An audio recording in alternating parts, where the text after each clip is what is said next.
ನಿನಗಿನ್ನೂ ನನ್ ಬಗ್ಗೆ ಗೊತ್ತಿಲ್ಲ. ನಮ್ಮ ಹುಡ್ಗನ್ ಕೈ ಕೊಡ್ತೀನಿ, ಹೇಳ್ತಾನೆ ಕೇಳು. ಲೇ, ಅಣ್ಣನ್ ಬಗ್ಗೆ ನಿಂಗೆ ಇನ್ನೂ ಗೊತ್ತಿಲ್ಲ. ಚಿಕ್ಕ ವಯಸ್ಸಿಂದ ಹೇಳು. ಮಾಮ್, ಒಂದೇ ಒಂದ್ ತಿಂಗಳು ಟೈಮ್ ಕೊಡು ಮಾಮ್, ನಿನ್ ದುಡ್ಡು ವಾಪಸ್ ಕೊಟ್ಬಿಡ್ತೀನಿ. ಒಂದ್ ತಿಂಗಳೆಲ್ಲ ಆಗಲ್ಲ, 30 ದಿವಸ ಕೊಡ್ತೀನಿ. ಅಷ್ಟ್ರೊಳಗಡೆ ನನ್ ದುಡ್ಡು ವಾಪಸ್ ಬಂದ್ಬಿಡಬೇಕು, ಇಲ್ಲ ಅಂದ್ರೆ ಕಥೆನೇ ಬೇರೆ. ನಿನಗಿನ್ನೂ ನನ್ ಬಗ್ಗೆ ಗೊತ್ತಿಲ್ಲ. ನಮ್ಮ ಹುಡ್ಗನ್ ಕೈ ಕೊಡ್ತೀನಿ, ಹೇಳ್ತಾನೆ ಕೇಳು. ಲೇ, ಅಣ್ಣನ್ ಬಗ್ಗೆ ನಿಂಗೆ ಇನ್ನೂ ಗೊತ್ತಿಲ್ಲ. ಚಿಕ್ಕ ವಯಸ್ಸಿಂದ ಹೇಳು. ಅಣ್ಣಂಗೆ ಹೆವಿ ಆಟಿಟ್ಯೂಡ್. ಅವ್ರ ಅಮ್ಮನ ಹೊಟ್ಟೆಲಿ ಜಾಗನೇ ಸಾಲ್ತಿಲ್ಲ ಅಂತ 9 ತಿಂಗಳಿಗೆ ಆಚೆ ಬಂದ್ಬಿಟ್ಟ. ಮತ್ತೆ ಅವ್ರ ಅಪ್ಪ ಅಮ್ಮ ಏನೋ ಅಂದ್ರು ಅಂತ ಒಂದೇ ವಿಷಯಕ್ಕೆ ಹುಟ್ಟಿ 2 ವರ್ಷ ಆದ್ರೂ ಅವ್ರ ಅಪ್ಪ ಅಮ್ಮನ ಹತ್ರ ಮಾತಾಡಿರ್ಲಿಲ್ಲ. ಮತ್ತೆ ಅಣ್ಣಂಗೆ ಈಗ ಯಾವ ತರ ಅಂದ್ರೆ ಮದ್ವೆ ಆಗ್ಬೇಕಾದ್ರೆ ಅವ್ರ ಸ್ವಂತ ಅಪ್ಪ ಅಮ್ಮನು ಕರೆದಿರ್ಲಿಲ್ಲ. ಯಾಕೆ, ಏನಾಗಿತ್ತು? ಯಾಕಂದ್ರೆ ಅವ್ರ ಅಪ್ಪ ಅಮ್ಮ ಮದ್ವೆ ಆಗ್ಬೇಕಾದ್ರೆ ಇವನ್ನ ಕರೆದಿರ್ಲಿಲ್ಲ ಅಂತ. ಮತ್ತೆ ಅಣ್ಣಂಗೆ ದೊಡ್ಡ ಕಂಪ್ನಿಗಳೆಲ್ಲ ಫೋನ್ ಮಾಡ್ತಾರೆ, ನಿಮ್ ಪ್ಲಾನ್ ಆಗೋಗಿದೆ, ರೀಚಾರ್ಜ್ ಮಾಡಿಸ್ಕೊಳ್ಳಿ ಅಂತ. ಮತ್ತೆ ಅದೇ ಹೇಳು, ಲಿಂಕು ಎಲ್ಲಿವರೆಗೂ ಲಿಂಕ್ ಇದ್ದೀನಿ ಅಂತ. ಅಣ್ಣಂಗೆ ಬಾದ್ಶಾ ಕಿಚ್ಚ ಸುದೀಪ್ ಸರ್ ಅವ್ರಿಗೂ ಲಿಂಕ್ ಇದೆ. ಹೌದಾ? ನಾನು ಯಾವಾಗ ನೋಡೇ ಇಲ್ಲ. ಅಣ್ಣ ಯಾವ್ದೇ ಅಂಗಡಿಲಿ ಫೋನ್ ಪೇ ದುಡ್ಡು ಹಾಕಿದ್ರು ಸುದೀಪ್ ಸರ್ ಬಂದ್ಬಿಟ್ಟು ಹೇಳ್ತಾರೆ, ಪೇಮೆಂಟ್ ರಿಸೀವ್ ಆಗಿದೆ, ಥ್ಯಾಂಕ್ ಯು ಬಾಸ್ ಅಂತ. ಅಣ್ಣ, ನನ್ನ ಕೈಲಿ ಆಯ್ತಾ ಇಲ್ಲ, ಅಯ್ಯೋ ಅಣ್ಣ. ಮತ್ತೆ ಅಣ್ಣ ಉಪವಾಸ ಇರ್ಬೇಡ್ದಂತ ಗೌರ್ಮೆಂಟ್ ಅವರೇ ಎದ್ರಕೊಂಡವ್ರಿಗೆ ಊಟ ಕಳಿಸ್ತಾರೆ, BPL ಕಾರ್ಡ್ ರೇಷನ್ ಅಂಗಡಿಲಿ. ಒಂದೊಂದಲ್ಲ ರೆಕಾರ್ಡಿಂಗ್ ಸಿಗ್ತದೋ ಭಗವತ್. ಸೊ ಗೈಸ್, ಫಸ್ಟ್ ಈ ವಿಡಿಯೋ ನೋಡ್ಕೊಂಡ್ ಬನ್ನಿ, ಆಮೇಲೆ ಇದ್ರ ಕಮೆಂಟ್ಸ್ ಗಳಂತೂ ಒಂದೊಂದು ಮುತ್ತು ಕಡೆ.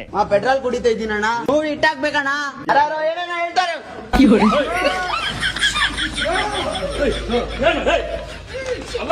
ಬನ್ನಿ ಸ್ಟಾರ್ಟ್ ಮಾಡೋಣ. ಅಣ್ಣ, ಅಮುಕು ಡುಮುಕು ಸತ್ತೋದ, ಹೋಗ್ಬಿಟ್ಟ, ಅಮುಕು ಡುಮುಕು ಹೋಗ್ಬಿಟ್ಟ. ಕರ್ನಾಟಕದ ಎಲ್ಲ ಅಮುಕು ಡುಮುಕು ಅಭಿಮಾನಿಗಳು 2 ದಿನ ಹಬ್ಬ ಮಾಡಬೇಕೆಂದು ಕಳಕಳಿಯ ವಿನಂತಿ. 10 ರೂಪಾಯಿ ಆಕ್ಟಿಂಗ್ ಮಾಡಿದ್ರೆ 100 ರೂಪಾಯಿ ಆಕ್ಟಿಂಗ್ ಮಾಡ್ತಾವನೆ. ಆಕ್ಟಿಂಗ್ ಮಾಡು ಅಂದ್ರೆ ಓವರ್ ಆಕ್ಟಿಂಗ್ ಮಾಡ್ತೀಯಲ್ಲೋ ಬಾಲ್.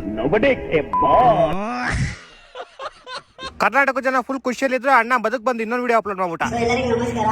ಇವಾಗ ಸಲ್ಗಾ ಸೂರ್ಯ ಅಣ್ಣಂದು ಮೂವಿ ಆನೆಸ್ಟ್ ರಿವ್ಯೂ ಕೊಡ್ಬೇಕಂತ ನಾನು ಒಂದೇ ಒಂದು ತರಲೆ ತರ ಮಾಡ್ತಾ ಇದ್ದೀನಿ.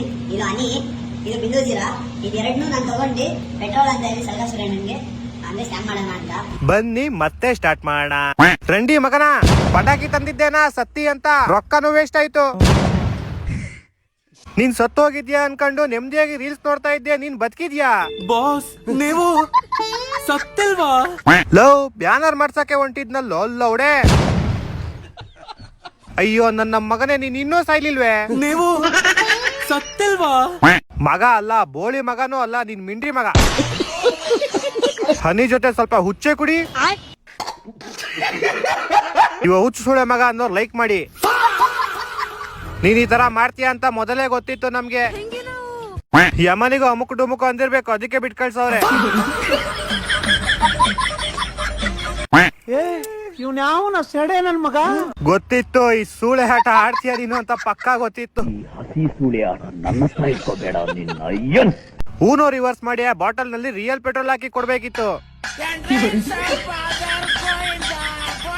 ಸೆಂಟಾ ಕ್ಲಾಸ್ ಹುಡುಗನೇ ಯಾಕಾಗೋನೆ, ಹುಡುಗಿ ಯಾಕಾಗಿಲ್ಲ ಸರ್? ಯಾಕಂದ್ರೆ ಯಾವ್ದೇ ಹುಡುಗಿ ಪ್ರತಿ ವರ್ಷ ಒಂದೇ ಬಟ್ಟೆ ಹಾಕಲ್ಲ, ಅದು ಸೇಮ್ ಫೆಸ್ಟಿವಲ್ಗೆ. ಸಾಧ್ಯನೇ ಇಲ್ಲ. ಮೇರಿ ಕಿಸ್ಕಾ ಮಸ್ಕಾ. ಅಣ್ಣ, ಪ್ಯಾಷನ್ ನ ಫಾಲೋ ಮಾಡಿ. ಪ್ಯಾಷನ್, ನಾನ್ ಚಿಕ್ಕ ವಯಸ್ಸಿನ ಪೈಲಟ್ ಆಗ್ಬೇಕು ಅನ್ನೋದು ನನ್ನ ಪ್ಯಾಷನ್ ಅಣ್ಣ. ಆದ್ರೆ ಮನೇಲಿ ಓದ್ಸಕ್ಕಾಗಿಲ್ಲ, ಅದಕ್ಕೆ ಆಟೋ ಓಡಿಸ್ತಾ ಇದ್ದೀನಿ. ಓ ಬೋಸುಡಿಕೆ, ಆ ಪ್ಯಾಷನ್ ಬೈಕ್ ನ ಫಾಲೋ ಮಾಡು ಅಂದಿದ್ದು. ಹಲೋ, ಎಲ್ಲಿ? ಇಲ್ಲೇ ಆಚೆ ಬಂದ, ಹೇಳ ಏನಾಯ್ತು? 31ನೇ ತಾರೀಕು ಡಿಸೆಂಬರ್ ಫ್ರೆಂಡ್ಸ್ ಎಲ್ಲ ಸೇರ್ಕೊಂಡು ಸುತ್ತಾಡಕ್ ಹೋಯ್ತಾ ಇದೀವಿ. ನೀನು ಬತ್ತೀಯಾ? ಓ ಮಾಮ್, ನಾನು ಬತ್ತೀನಿ. ಸರಿ, ಎಲ್ಲೋಯ್ತಾ ಇರೋದು? 2026ಕ್ಕೆ. ನೀವೇನಾರು ಮುಖೇಶ್ ಅಂಬಾನಿ ಅವ್ರ ಮಗ ಆಗಿದ್ರೆ ನೀವ್ ಫಸ್ಟ್ ಏನ್ ತಗೊಂತ ಇದ್ರಿ? ಫಸ್ಟ್ ನಾನೊಂದ್ ಹೆಲಿಕಾಪ್ಟರ್ ತಗೊಂತ ಇದ್ದೆ. ನೋಡಿದ್ರ ಗಾಯ್ಸ್, ಒಂದ್ ಹೆಲಿಕಾಪ್ಟರ್ಗೋಸ್ಕರ ಸ್ವಂತ ಅಪ್ಪನೇ ಚೇಂಜ್ ಮಾಡ್ಕೊಂಬಿಟ್ಟ.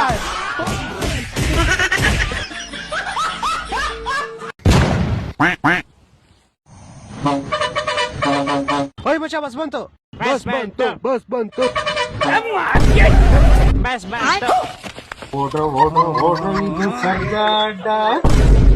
ಯಾವನ ನಿನ್ನೆ RCB ಬಗ್ಗೆ ಮಾತಾಡಿದ್ದು? ನೋಡಿಲ್ಲ ಎಲ್ಲ ಟೀಮ್ ಅವ್ರಿಗೂ ಹಂಗೆ ಎಲ್ಲ ಇದೆಯಲ್ಲ. ಮಚ್ಚ ಬಂದಿದ್ದೀನಿ, ನಿಮ್ ಮನೆ ರೋಡ್ ಗೊತ್ತೈತಿಲ್ಲ, ಒಂಚೂರು ಲೊಕೇಶನ್ ಕಳ್ಸಲು. ಅಲ್ಲಿ ಯಾರನಾರು ಅಭಿ ಮನೆ ಅಂತ ಹೇಳಿ ಕ್ಲೀನಾಗಿ ಮನೆ ಹತ್ರನೇ ಕರ್ಕೊಂಡ್ ಬಂದ್ಬಿಡ್ತಾರೆ. ಸರಿ ಆಯ್ತು. ಅಣ್ಣವ್ರೆ, ನಾನು ಅಭಿ ಮನೆಗೆ ಹೋಗ್ಬೇಕು. ಮತ್ತೆ ಹೋಗ ಲೌಡೆ, ನಂಗೇನ್ ಹೇಳ್ತಿದ್ಯಾ? ಯಾಕ ಮಚ್ಚ ಸಪ್ಪಗಿದ್ಯಾ?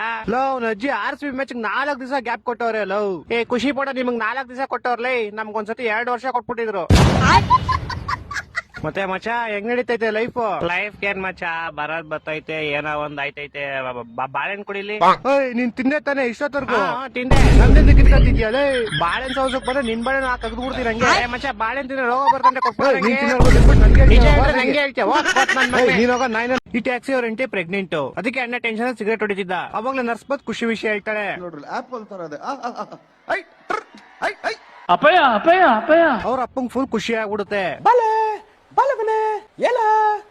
ನೆಕ್ಸ್ಟ್ ದಿವಸ ಟ್ಯಾಕ್ಸಿ ಪಾಪು ಅಳ್ತಾ ಇರುತ್ತೆ. ಅಪಯ ಅಪಯ ಅಪಯ. ಅದಕ್ಕೆ ಒಂಚೂರು ಬಿಸಿ ಬಿಸಿ ಇಂಜಿನ್ ಆಯಿಲ್ ಕುಡಿಸ್ತಾರೆ. ಟ್ಯಾಂಕ್ ಇಚ್ಚಿನ ಇವ್ರ ಅಪ್ಪ ಅಮ್ಮಂಗೆ ಇವ್ನ ದೊಡ್ಡ ಮೇಲೆ ಒಳ್ಳೆ ಟ್ಯಾಕ್ಸಿ ಆಗ್ಬೇಕು ಅಂತ ಇರುತ್ತೆ. ಆದ್ರೆ ಅಣ್ಣಂಗ್ ರೇಸಿಂಗ್ ಕಾರ್ ಆಗ್ಬೇಕಂತ ಆಸೆ ಇರುತ್ತೆ. ಜನ್ಮಕ್ಕೆ ಹೋಗೋ ಕೋಪ ಮಾಡ್ಕೊಂಡ್ ಮಗು ರೂಮ್ ಒಳಗಡೆ ಬರುತ್ತೆ. ನೋಡಿದ್ರೆ ರೇಸಿಂಗ್ ಕಾರ್ ಸೆಟಪ್ ನ ಅಣ್ಣ ರೂಮ್ ಒಳಗಡೆ ಇಟ್ಕೊಂಡಿರ್ತಾನೆ. ಏನ್ ಅರ್ಥವೇ ಆಗ್ತಿಲ್ವೇ ಈ ಕೇಸು? ಆಮೇಲೆ ಅಣ್ಣ ಫುಲ್ ಮಾಡಿಫೈ ಆಗ್ಬಿಡ್ತಾನೆ. ಹೆಂಗ ಇವೆಲ್ಲ? ಅವ್ರ ಅಪ್ಪ ಅವ್ರ ಮಗನ್ ಡಿಕ್ಕಿ ತೆಗೆದ್ಬಿಟ್ಟು ಪೈಟ್ ಅಂತ ಹೊಡಿತಾರೆ. ಅಪಯ ಅಪಯ ಅಪಯ ಅಪಯ. ಅವ್ರ ಅಪ್ಪ ರೂಮ್ ಅಲ್ಲಿ ಲಾಕ್ ಮಾಡ್ಬಿಡ್ತಾನೆ. ಆದ್ರೂ ಅಣ್ಣ ಕಿಟಕಿಯಿಂದ ಎಸ್ಕೇಪ್ ಆಗ್ಬಿಡ್ತಾನೆ. ಈ ಕತ್ತೆಗೆ ಹೆವಿ ಟ್ಯಾಲೆಂಟ್ ಇರುತ್ತೆ. ಕೆಲಸ ಮಾಡ್ತಾ ಮಾಡ್ತಾನೆ ಗಿಟಾರ್ ಬರ್ಸುತ್ತೆ.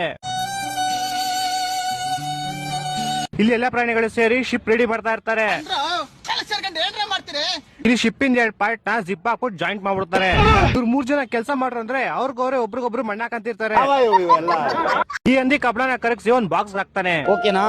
ಆಮೇಲೆ ಇಲಿ ಅದರಿಂದ ಕಬ್ಣದ ಪ್ಲೇಟ್ ನ ತಯಾರು ಮಾಡ್ತಾನೆ. ಈ ಮಿಷಿನ್ ಎಲ್ಲಾ ಪ್ಲೇಟ್ ನ ಇಸ್ಪಿಟ್ ತರ ಎಸೆಯುತ್ತೆ.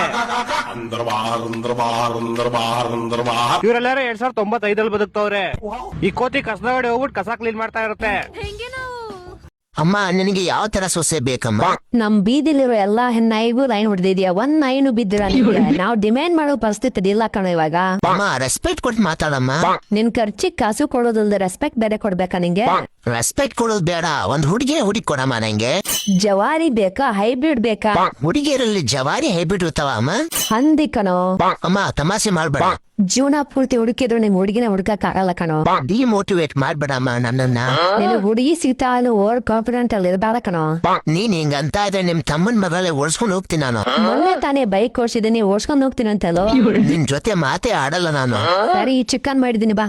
ಹಾ ಬಂದೆಮ್ಮ. ಹಲೋ, ನಿನ್ ಫ್ರೆಂಡ್ಗೆ ನನ್ ಬಗ್ಗೆ ಎಲ್ಲ ಹೇಳ್ದ? ಇವಾಗ್ಲೇ ಅವ್ಳಿಗೆ ಫೋನ್ ಕನೆಕ್ಟ್ ಮಾಡ್ತೀನಿ, ಮಾತಾಡ್ತೀನಿ ನೋಡು ನಿನ್ ಬಗ್ಗೆ. ಸರಿ ಕನೆಕ್ಟ್ ಮಾಡು, ಸರಿಯಾಗಿ ಮಾತಾಡು ನನ್ ಬಗ್ಗೆ. ಹಲೋ ಪ್ರಿಯಾ, ನನ್ನನ್ನ ಡ್ರಾಪ್ ಮಾಡಕ್ ಬಂದಿದ್ನಲ್ಲ ನಮ್ಮನ್ನ, ಅವನ್ ಬಗ್ಗೆ ನಿನ್ ಅಭಿಪ್ರಾಯ ಏನು? ಏನಿಲ್ಲ, ಒಳ್ಳೆ ಹುಡ್ಗ ಅನ್ಸುತ್ತೆ, ಆದ್ರೂನು ಏನಿದೆಯೋ ಅದನ್ನ ಓಪನ್ ಆಗಿ ಹೇಳು. ಸ್ವಲ್ಪ ಈಗೋ ಇದೆ, ನಮ್ಮೋರ್ ಮುಂದೆ ಯಾವತ್ತು ಈಗೋ ತೋರ್ಸ್ಬಾರ್ದು, ಮತ್ತೆ ಯಾವುದೇ ಚಟಗಳನ್ನ ಮಾಡಬಾರ್ದು, ಸೀರಿಯಸ್ ಆಗಿರಬೇಕು ಲೈಫ್ ಅಲ್ಲಿ. ಹಾಗಾದ್ರೆ ನಿನಗೆ ಓಕೆನಾ? ಓಕೆ, ಬ್ರೋಕರ್ಗೆ ಹೇಳ್ತೀನಿ ಬಿಡು ಹುಡುಗಿ ಹುಡುಕ ಅಂತ. ಕಥೆ ಮುಗಿದಿದೆ ಆರಂಭದ ಮಚ್ಚ, ಈ ಸೋಷಿಯಲ್ ಮೀಡಿಯಾದಲ್ಲಿ ಯಾರು ನೋಡಿದ್ರು ಡಿಪ್ರೆಷನ್ ಹೋಗೋನೆ ಅಂತಾರಲ್ಲ, ಅದೆಲ್ಲ ಇತ್ತು ತಿಳ್ಕೊಂಡು ನಾವು ಕೂಡ ಒಂದ್ಸರಿ ಹೋಗ್ಬಿಟ್ಟು ಬರೋಣ ಮಚ್ಚ. ಹೋಗೋಣ ಮಚ್ಚ, ನೆಕ್ಸ್ಟ್ ವೀಕ್ ಸ್ಯಾಲ್ರಿ ಬರುತ್ತೆ, ಅವಾಗ ಹೋಗೋಣ. ಅಷ್ಟು ಜನ ಡಿಪ್ರೆಷನ್ ಹೋಗಿದಾರಂದ್ರೆ ಅದ್ಯಾವ್ದು ತುಂಬಾ ಫೇಮಸ್ ಆಗಿರೋ ಪ್ಲೇಸ್ ಆಗಿರುತ್ತೆ. ಅದಕ್ಕೆ ನಾವು ಮಿಸ್ ಮಾಡ್ತಿರೋ ಹೋಗೋಣ ಮಚ್ಚ. ಒಂದ್ಸರಿ ಗೂಗಲ್ ಮ್ಯಾಪ್ ಅಲ್ಲಿ ನೋಡು, ಇಲ್ಲಿಂದ ಡಿಪ್ರೆಷನ್ ಎಷ್ಟು ದೂರ ಐತೆ. ಗೂಗಲ್ ಮ್ಯಾಪ್ ಅಲ್ಲಿ ಅದನ್ನ ತೋರಿಸ್ತಾ ಇಲ್ಲ ಮಚ್ಚ. ಅದಕ್ಕೆ ನಾವು ಡೈರೆಕ್ಟ್ ರೈಲ್ವೆ ಸ್ಟೇಷನ್ ಹೋಗಿ ಡಿಪ್ರೆಷನ್ ಹೋಗೋಕೆ ಟಿಕೆಟ್ ನ ತಗೊಳ್ಳೋಣ. ಅದೇನೇ ಆಗಿರ್ಲಿ ಮಚ್ಚ, ಬೇಗ ಹೋಗ್ಬಿಟ್ಟು ಬಂದ್ಬಿಡ್ಬೇಕು. ನೆಕ್ಸ್ಟ್ ಮಂತ್ ನಮ್ಮ ಅಣ್ಣನ್ ಮದ್ವೆ ಇದೆ, ಅಷ್ಟರಲ್ಲಿ ಡಿಪ್ರೆಷನ್ ಹೋಗ್ಬಿಟ್ಟು ಬಂದ್ಬಿಡ್ಬೇಕು. ಡಿಪ್ರೆಷನ್ಗೆ ನಾವಿಬ್ರೇ ಹೋಗೋಣ ಅಥವಾ ನಮ್ ಫ್ರೆಂಡ್ಸ್ ಎಲ್ಲಾರನ್ನೂ ಕರ್ಕೊಂಡು ಹೋಗೋಣ? ಬೇಡ ಮಚ್ಚ, ಫಸ್ಟ್ ನಾವು ಹೋಗ್ಬಿಟ್ಟು ಆ ಡಿಪ್ರೆಷನ್ ಹೆಂಗೈತೋ ನೋಡ್ಕೊಂಡು ಚೆನ್ನಾಗಿದ್ರೆ ಬೇಕಾದ್ರೆ ನಮ್ ಫ್ರೆಂಡ್ಸ್ ಕರ್ಕೊಂಡು ಹೋಗೋಣ. ಪಕ್ಕ ಚೆನ್ನಾಗಿರುತ್ತೆ ಮಚ್ಚ. ಚೆನ್ನಾಗಿರೋದಕ್ಕೆ ತುಂಬಾ ಜನ ಡಿಪ್ರೆಷನ್ ಹೋಗ್ತಾ ಇರೋದು. ಎಲ್ಲ ಡಿಪ್ರೆಷನ್ಗೆ ಹೋಗ್ತಾ ಇದಾರಾ ಅಥವಾ ಪಕ್ಕದಲ್ಲಿ ಕೋಮಾ ಇದೆಯಂತಲ್ಲ ಅಲ್ಲಿಗೇನಾದ್ರು ಹೋಗ್ತಾ ಇದಾರಾ?